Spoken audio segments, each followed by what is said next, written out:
Hi, everyone. Welcome back. Brian Kilmeade Show. It's my privilege to bring in the 45th and the 47th President of the United States. The first time interviewing you in your second term. Mr. President, how does the first 30 days feel? Well, I have the best poll numbers I've ever had, so that feels good. It's always nice. We won all 7 swing states in addition, and we got the popular vote by millions of votes.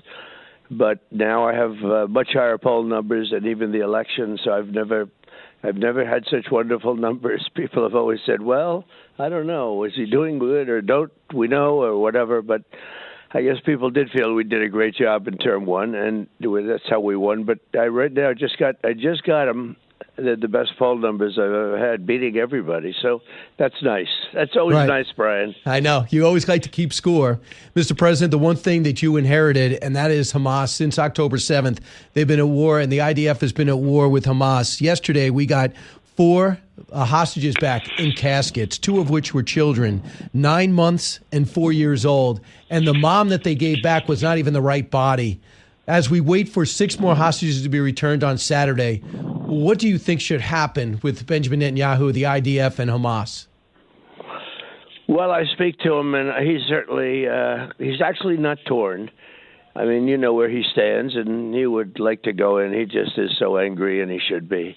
If he's not angry, then there'd be something wrong with him, frankly. He is very angry. He's a very angry man at what happened, especially what happened yesterday with these kids. They were babies, and it's rough stuff. It's rough stuff, and it looked like they were celebrating as they were bringing the bodies back. And it's the scene is not even believable, Brian. When you see what's happening, it's sort of not even believable. It's so barbaric. You wouldn't think that could happen in a modern age, but it happened. You dropped off 2,000-pound bombs to them that they had ordered a while ago. You said basically you're not going to tell them not to go into any province. What Joe Biden was saying, don't go into Rafah. You better stop. Humanitarian aid here, threatening with sanctions. You have a different approach. It's Prime Minister, do what you have to do. So he's got the decision to make. Do I worry about the 30-plus hostages that may still be alive, or do I finish off a terror organization that's trying to destroy you? Are you okay either way? I am. I really am. When you see what's happening here, it's a hard thing to say. You just wonder the condition of the hostages that they have. One group came in so bad, looked like it was concentration camp in Germany. This was a terrible, terrible thing when I looked. And then the other day, a group came in which was not as bad, actually not really closely as bad. But I think really a lot of the people they have are in such bad shape. They're so violent and vicious. I think a lot of people, if you look, I think they're in really bad shape. Right. I really do. I think they're trying to give the best ones first. And if the best ones are the ones I'm seeing, they're in really bad shape. And sometimes you have to make a decision. It's a decision that has to be made. It's a rough decision. But the scene yesterday was really terrible because you're talking about babies. But Mr. President, there's no scenario where there's a two-state solution. This is really a low level. There's no scenario where there's a two-state solution anymore. I know Mike Waltz, your national security advisor, says there's no way Hamas is in charge there. So this seems... it seems like we're the ultimate impasse. Your idea of taking over Gaza, making it more international, wasn't necessarily well received by Jordan or Egypt. So what's next, do you know? Well, we pay Jordan and Egypt billions of dollars a year, and I was a little surprised they'd say that, but they did. And I'll tell you, the way to do it is my plan. I think that's the plan that really works, but I'm not forcing it. I'm just going to sit back and recommend it, and then the U.S. would own the site. It'd be no Hamas, and there'd be development, and you start all over again with a clean plate. Right. Another way of doing it, but I don't think it would work, would be to do it with people there. But I just don't see that working. I mean, it's been so many years, so many decades of killing on that site. That is one dangerous place, and Hamas would be there, I guess, depending on what happens over the next little while. But the question is, can you wipe them all out? They're so interspersed among people. and it's certainly not an easy thing to do. But Right. I liked my plan. I thought my plan was good. You get them out, you move them, you build a beautiful community and a permanent community, and you then take the site, the Gaza Strip. You take Gaza, and it's really essentially leveled now. You don't have too much to do other than remove debris. It's really that place is not livable, Right. and if you gave the people a choice between that and living in a nice community, I think I know where they'd go. But we'll see what happens. I thought it was Right. great because the location is, it's a great location. I don't know why Israel ever gave that up. Why did they give it up? I guess they look at us and say, "Why did you give up the Panama Canal, Brian?" Right? It's all connected. Ariel I Sharon can't decided believe to it. do You that. look down on a map; they have the whole ocean, and somebody from Israel. I guess I can tell you who, but Right. it was well known. But he decided to give it up. Yeah. It's one of the bad real estate deals. I see a lot of bad real estate deals. That's one of them right there. So, Mr. President, cover of every newspaper just about is your stance in Ukraine. I was looking up. I almost found no indications that you said anything bad about Zelensky up until the last few days. And it seems as though when he didn't take the mineral deal and was critical of you for having a delegation talk in Saudi Arabia with Russia, that was a turning point for you, correct? I've been watching this man for years now. As his cities get demolished, as his people get killed, as his soldiers get decimated, where you have old men and young men. You have men that are too old to fight, and Right. men that are too young to fight. I've been watching this for years, and it's a war that shouldn't have started. I know because I was there and I had it. It didn't start. Would have never started. If I won the election, which I did, it's a war that never, Right. ever would have started. So I've been watching for years, and I've been watching him negotiate with no cards. He has no cards. And you get sick of it. You just get sick of it. And I've had it. And he then made a deal with us for rare earth and things. And who knows what rare earth is worth, but at least it's something. And who knows what it's worth. Who knows if they even have it. But we made a deal with rare earth, and Secretary of Treasury, a very good guy, actually went there, and they couldn't even come close to getting a deal done. And frankly, I wish he didn't go there, waste all of his time like that. But they couldn't get close. They met, Right. and then when he wanted to get it closed, he was unable to meet him again. But so it was just a wasted trip, a dangerous trip, too. I didn't like it that he was doing it because, he's a good man. I didn't want him to put himself under danger because I had a feeling something like that would happen. But look what you have. You have a man who's led a country that had the most beautiful cities that they demolished, had the most beautiful domes. Those domes are the most beautiful But it's in all the world. Russia's. But that's Russia's fault, though, Mr. President. Russia They're did all the demolished, 1,000-year-old domes, and everything's demolished. I mean, it's like a demolition site, though. It's sort of like Gaza. In fact, it's more. At least Gaza has a couple of buildings standing. Right. I mean, this place. You take a look at the demolition of so many of those cities, and and all those people are killed. Never to come back again. But, Mr. President, that's all. That's Vladimir Putin's fault. Don't you agree? I get tired of listening to it. I'll tell you what. I've seen it enough. And then he complains that he's not at a meeting that we're having with Saudi Arabia trying to intermediate a peace. Well, he's been at meetings for 3 years with with a president who didn't know what the hell he was doing. He's been in the meetings for 3 years, and nothing got done. So I don't think he's very important to be at meetings, to be honest with you. He's been there for 3 years. He makes it very hard to make deals. But look what's happened to his country. It's been demolished.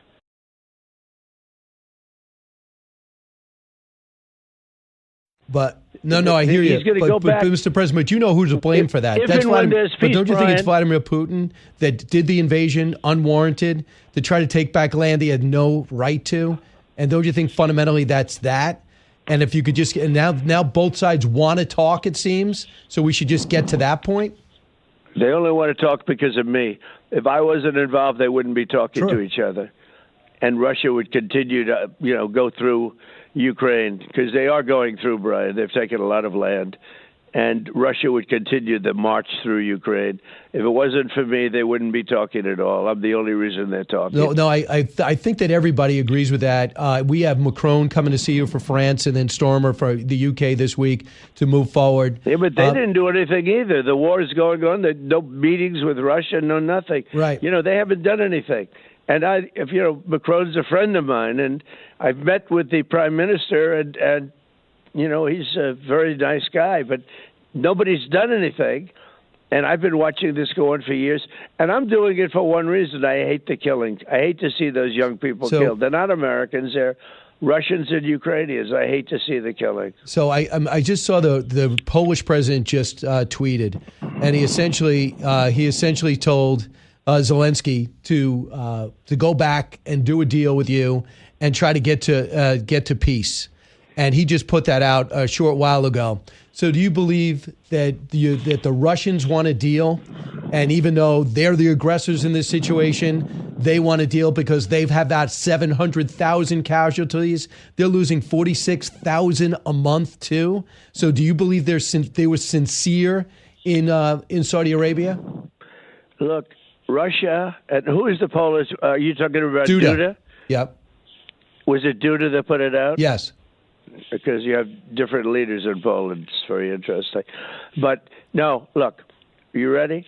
Russia did not attack during my administration, but I will say he hates Zelensky. He hates him with a tremendous passion. You're lucky you don't hate people, Brian. You don't hate anybody. You've never. But it's mutual. Never been a hater. I'll give you the exact read. He said, "I suggest that President Zelensky remain committed to the course of calm, constructive cooperation with Donald Trump. I trust that goodwill and honesty form a foundation of the U.S. negotiation strategy. I have no doubt that President Trump is guided by a deep sense of responsibility for global stability and peace." And he said he just spoke to Zelensky. So are you expecting a call would you accept a call from Zelensky today? Yeah, of course. I'm not playing games. I don't accept or not accept calls. Of course I'll take a call from him. But he's been negotiating for 3 years.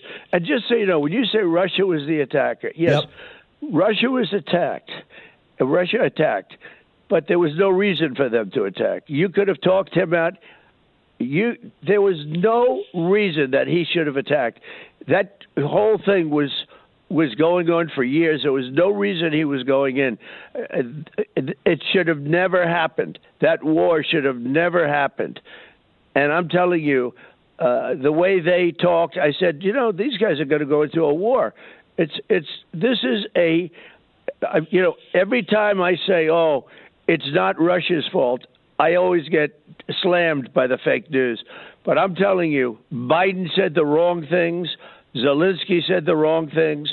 They got attacked by somebody that's much bigger and much stronger, which is a bad thing to do.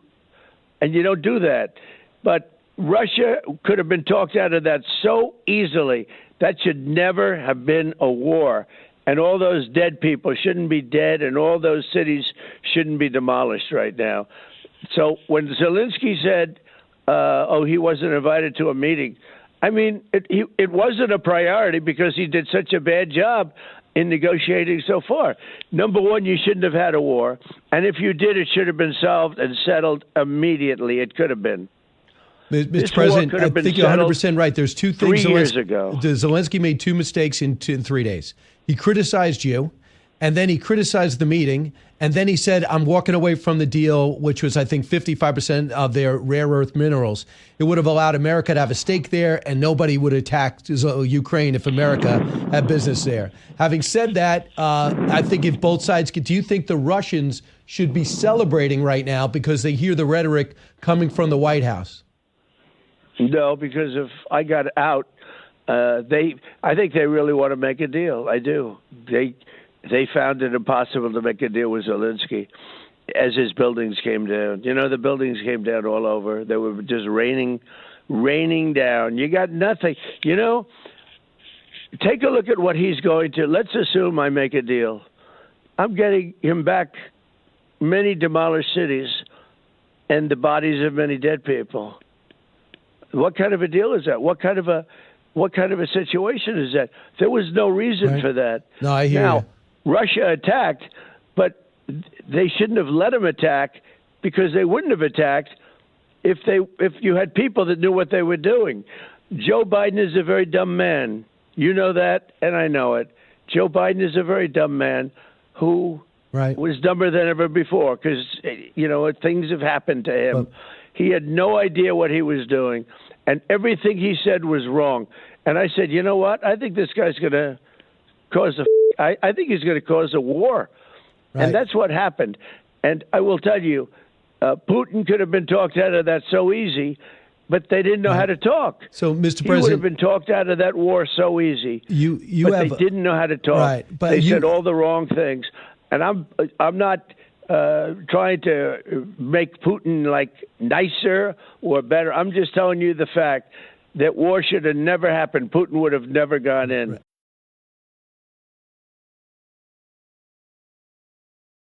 And we'll see where we go from here. But, Mr. President, you have some sway with him. You definitely talk to him more than probably anybody else in the world outside China. He wants to make a deal. But here's the thing. They have and taken... he doesn't have to make a deal, because if he wanted, he'd get the whole country eventually. But he's paying a huge price, as you pointed out a couple of weeks ago. They have taken about 20,000 Ukrainian kids, and they basically kidnapped them, gave them new names, and put them into homes in Russia. Can you get Vladimir Putin to reverse that? Could that be one of the precursors to show they sincerely want to negotiate? I believe I could, yes. I didn't know too much about it. I was hearing about it yesterday. It's pretty tough stuff. But I believe I could do that, yes. Great. I want to talk about something different. Right now, Kathy Hochul says, game on, you drew first blood as you got rid of congestion pricing in New York City. What's your response to her? In fact, here is what she said exactly. Pricing was very bad. Listen to this, Mr. President. Listen to this. And Cut one. It was going to kill Manhattan in certain parts of New York. Ultimately, when Manhattan goes, the whole state goes. Manhattan is not doing well to start off with. And all you're doing with congestion pricing is saying, don't go in. And it's like $15 a day. Yep. And if you're a shoe salesman, or if you're a waiter, or if you're the owner of a restaurant, or the owner of just about any business, it's a disaster. It's been a disaster every place it's been used. And it is. And, they call me for help, and yet nobody's treated me worse than they have in Manhattan. They have a rigged court system they treated me worse than anybody. There's never been treatment like I've been treated, and that's the way they treat people. They go after people. And, people think that, I should come and help. I view it and I say, what a shame. But despite that, and despite the way I get treated, I do help. I help New York tremendously. And everybody says I shouldn't even bother with New York the way they are. It's a really vicious place from a legal standpoint, from a weaponization. It's totally weaponized. The courts are weaponized, and they're horrible. And I had the best cases nobody could even believe. Every single one of the pundits, from McCarthy to Turley to Greg Jarrett to Dershowitz, said they had no case against me whatsoever. It shouldn't be brought. And you can't win in New York. You get these judges that you can't win. The whole thing is a rigged, horrible system, and it's crooked and corrupt. And they put this congestion pricing on, and it would have destroyed the city even further. You would have had no business left in Manhattan. Numbers were way down. They need business. They need people to go in. It's like putting up a wall. People weren't going to go in. Everybody was going to lose their jobs. Really, it's a very sinister place. What's taken place in New York over the last 8 years or so, it's a very, very sinister place. And Mayor Adams is finding that out right now. With de Blasio a little bit, but it's gone on and on and on, and it just gets worse and worse, nastier and nastier. And they got to do something about the court system in New York. It is a rigged system. It's a horrible system. I had 3 judges. They were totally dishonest judges. They were the most dishonest judges. Look, I've been around. I've been to many courts. And I will tell you, these are the most dishonest group of judges I've ever had. I've never seen anything like it. I think Mayor Adams would agree with you. It's a very corrupt place. And now on top of everything, what they want to do, and people are leaving. Businesses are leaving in record numbers, and people are leaving. And I'll tell you, Brian, it's really a shame to see such a great place go so bad. And All right. now they put this horrible payment that you have to have for the privilege of going to a place that's not doing very well. It's a loser, and I give my secretary literally a great applause for what he did. All right, Ted, that was Transportation Secretary Sean Duffy. So, Mr. President, right now, the market dropped a little because Kmart or Walmart is not forecasting growth in revenues, and they look at inflation. Inflation is stubborn. You inherited it. When does it become your economy? When is it a Trump economy where we get to see if your plans are working? Well, it takes a period of 6 months to a year. Biden really screwed up our country. He really screwed it up badly.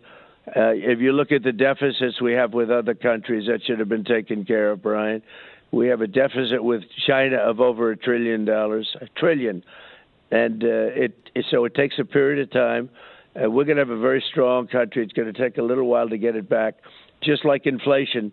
I gave him almost no inflation, 1.2%, which is perfect, and it went up to 9.9%. Went to, I think, the worst inflation in the history of our country. But I gave him no inflation, a powerful, great economy. And he screwed it up with two ways. He spent too much, and Mitch McConnell shouldn't have approved all that stuff. Mitch McConnell did a very poor job, very poor job. He shouldn't have approved a lot of the stuff. He approved it. It was like, I said, what does he have on Mitch McConnell? It's just so sad to see that. But I gave him, and what they've done to this country is just incredible. Between the open borders and prisoners pouring in, and mental patients and everything else pouring in, and it's not easy to get them. They're looking all over the place. They have searches all over the place. But these are professionals at escaping, and Tom Homan's doing an unbelievable job, and Christie, unbelievable job. But so they really made a mess of things in foreign policy and in local policy. They have made a mess of this country, but it'll be straightened out. I would say in 12 months we're going to have a whole different country.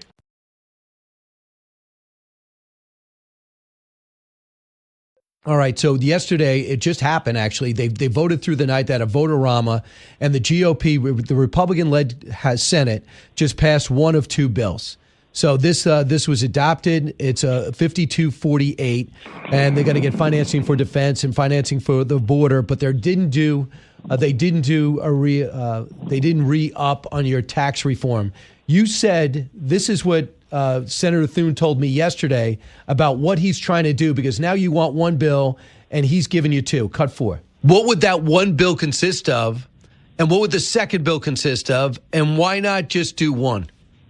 Well, I think I'm game, and if the House can execute on getting one done, more power to them. I think at the moment, what we're trying to do is preserve optionality for the president. The president has, campaigned on and said his number one priority is securing the border, and this bill that we're doing today is heavily focused on giving the president the resources he needs to secure the border. So your thought about the one bill that passed? Yeah, look. The Republicans mean very well, everybody, but I think Rand Paul voted against it. Is that right? Yeah. Did I hear that? Oh boy, it never ends with these guys. They have to go and grandstand. But I was very honored by the bill that he did. I think John Thune is doing a fantastic job. But it gives you optionality, Brian. We want one big, beautiful bill, as I say. And, that would include many other things than what we were approved yesterday. But to have what we approved yesterday is nice. And we'll see now how the House is going to do. The House is going with a one bill concept, the Senate the two. And the Senate will come along and do, if they see good progress with the House, they'd rather have everything included also. But we're going to see what the House comes up with. They're working very hard.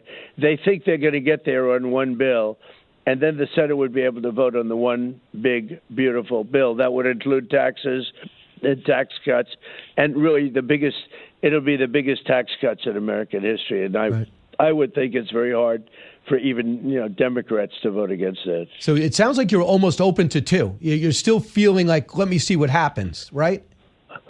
as long as we get to the same point, two bills. So now, what they approved yesterday is one part of it, and then they'd approve another part of it. I guess you could make the case you could do 3. You could do for 10, as long as we get along, as long as we get them all added up and it's the same thing. And, I think we're in very good shape. I think that's a good signal it's a very good signal that we got the one bill passed, because there's great unity. We have great unity in the party. Right. The House is great, and the Senate is great. We have fantastic unity, and I think it's going to go good. If this didn't get approved, the Democrats essentially would have approved the largest tax increase in the history of our country, and I don't think that works very well for them politically. Right, and they keep saying your tax reform was for the rich. It is not. It was for the middle class, and everyone benefited across the line. That's one thing I don't think you guys do a good job pushing back on. In fact, a lot of people who were wealthy got hit on your tax reform bill. But I want to talk about, if I can, 40 media outlets, including ABC, NBC, Fox, CNN, Newsmax, all want you to reinstall the AP because they fear that another president will come in and ban Fox and Newsmax. Do you worry about the precedent of banning something like the Associated Press, even though you might have legitimate concerns about their reporting? I don't care if they come in or not. It doesn't matter to me. The fake news, they're all fake, most of them. So if they don't come in, that doesn't matter to me. And they're getting the highest ratings they've ever had since I've had,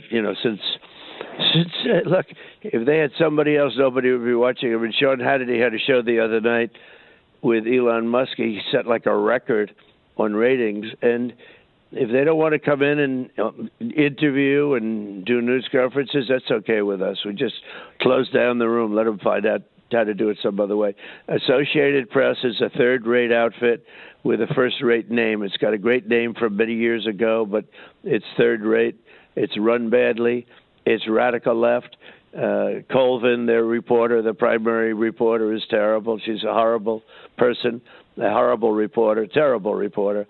And if they don't want to come in, and if some people don't want to come in, there's the one good thing about today is there's so many media outlets. I got elected probably by using the non-traditional outlets.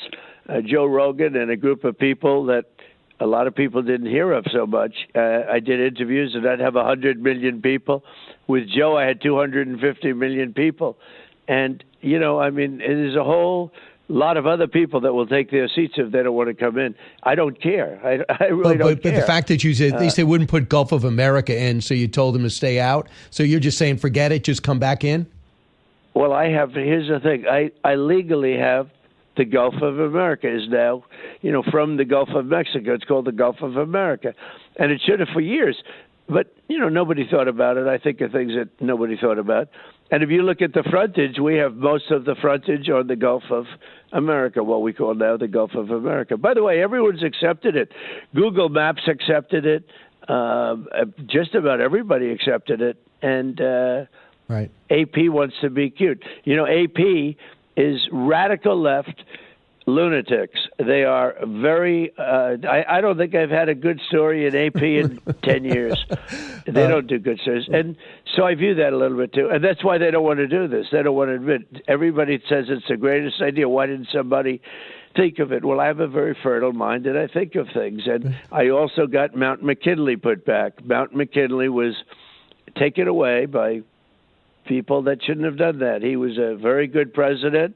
He left Teddy Roosevelt a large amount of money. He was a tariff president, and he left Teddy Roosevelt a lot of money, and Teddy Roosevelt took all that money, and he went and did a good job. He built the park system and lots of other things. He built the Panama Canal, by the way. He built the Panama Canal, which we have to take back, because the Panama Canal is being run by China. It was one of the dumbest deals ever made in the history of our country. We lost 38,000 people. It was the most expensive development ever built at that time. But if you bring it up to this day, it was the most expensive development ever built, over $1 trillion. And think of this, Brian, the Panama Canal, we lost 38,000 people. and they gave it away for $1 for no reason. They gave it away for $1 to Panama. They wanted to be politically correct, and we got to take it back because China has taken over the Panama Canal, and that wasn't the deal. They were charging our ships more than they were charging regular ships. Think of it. They were charging more for our ships. They were charging more for our Navy than for other navies. It's ridiculous what happened, and we're taking it back. Yesterday, you called the USA hockey team. They lost in overtime to Canada, but the way they stood up in Canada really stood out and upset the team. They lose in overtime yesterday. What did you say to the USA hockey team? Because they were all motivated afterwards, very patriotic people. And what do you say to Justin Trudeau, who's kind of taunting you afterwards, saying Canada will always be for Canadians and we'll always, to paraphrase, we'll always own hockey? Well, we won the first game. The second game was a great game. It could have gone either way. Justin's a loser, always has been, and he's just a guy that really doesn't. I think he's done a very bad job for Canada. He's taken it radical left, and he's going to lose the election. It looks like pretty big. If he even runs, I don't know. He's not running. He's not going to run. Looks like he's not going to run. That's a smart move, because he wouldn't have a chance of winning. So, Justin's sort of a nice guy, but he's a loser. And the game was a fantastic game. I watched the end of it. I was making a speech to the governors of our country, and so I couldn't watch most of it. But I got back. I watched the end. It was a great game. I mean, both teams played really well. I thought it was a terrific thing, and I congratulate the Canadian team because the American team is fantastic. But they each won one game. But here's the thing, Mr. President: they booed our national anthem, and in Boston, we did not boo theirs. Are you proud of you proud of the people that attended? Yeah, I think it's great that they did. And we have a good relationship with Canada, not with Justin, because he's too far radical left. He's so radical left. He's killing Canada. Canada is doing terribly right now, and his policies, his radical left, Marxist policies, have absolutely destroyed Canada. Canada is in bad shape.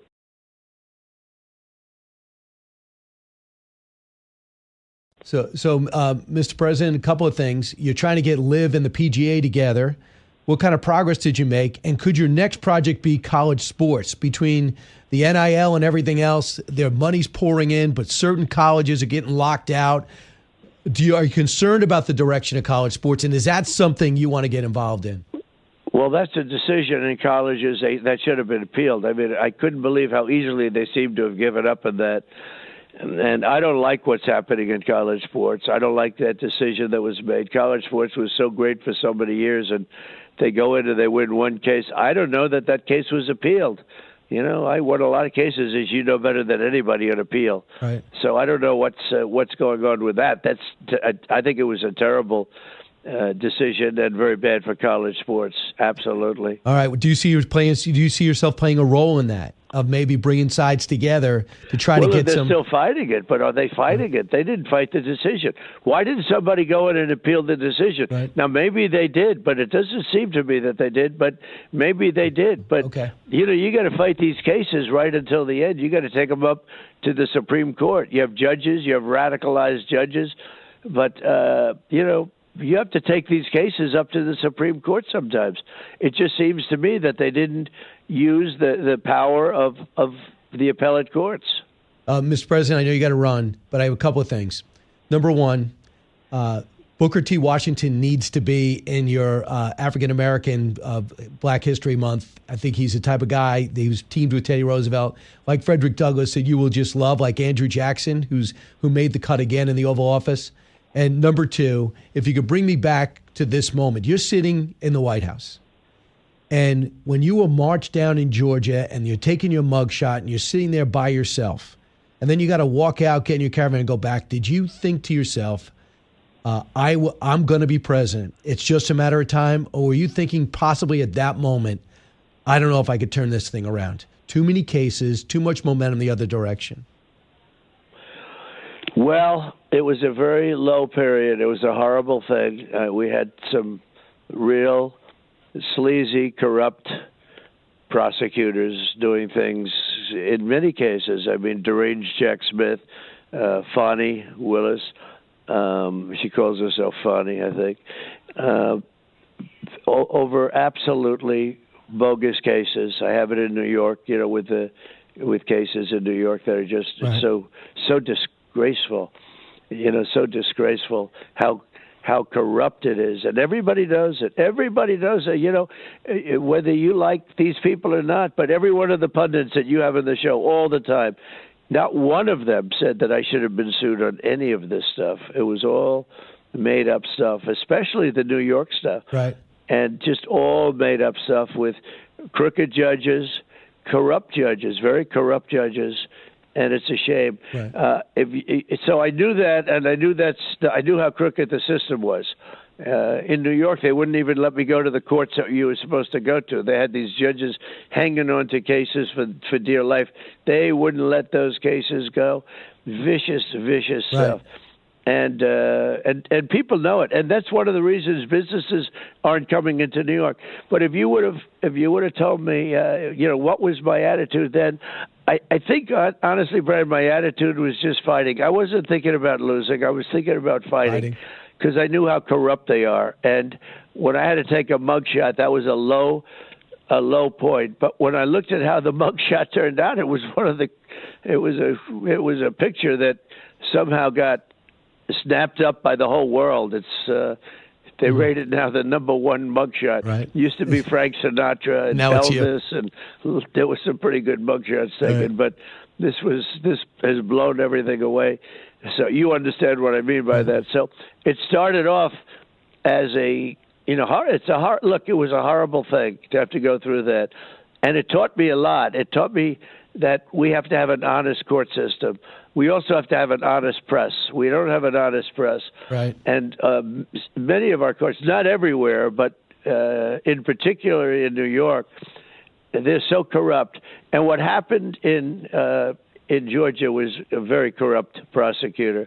That was a very, very corrupt prosecutor. You know that better than if you look at what happened in Georgia with Fonnie Willis. That was a very corrupt situation, too. I mean, they indicted so many people. So many people were so badly hurt, and they were hurt for nothing, for being patriots. They were old. Some of the people were very old people. They loved our country. They love our country. I hope they still love it. And they were treated so badly. But I think I was really thinking, people do ask me that question. I think I was only thinking about winning. That's amazing. Mr. President, thanks so much. I appreciate your loyalty to the radio show. It's been a fascinating 30 days. I look forward to covering the next 4 years. Thanks so much, Mr. President. Hey, Brian. Yes. I have no loyalty to your radio show. I only have loyalty to you. So if you're doing radio, that's good. If you're doing television, that's good too. And if you're writing something, if you ever reduce yourself to that, that'll be fine too. Okay? I'm honored with that comment. Thank you. Thank you so much, sir. Have a great day. Thank you, Brian.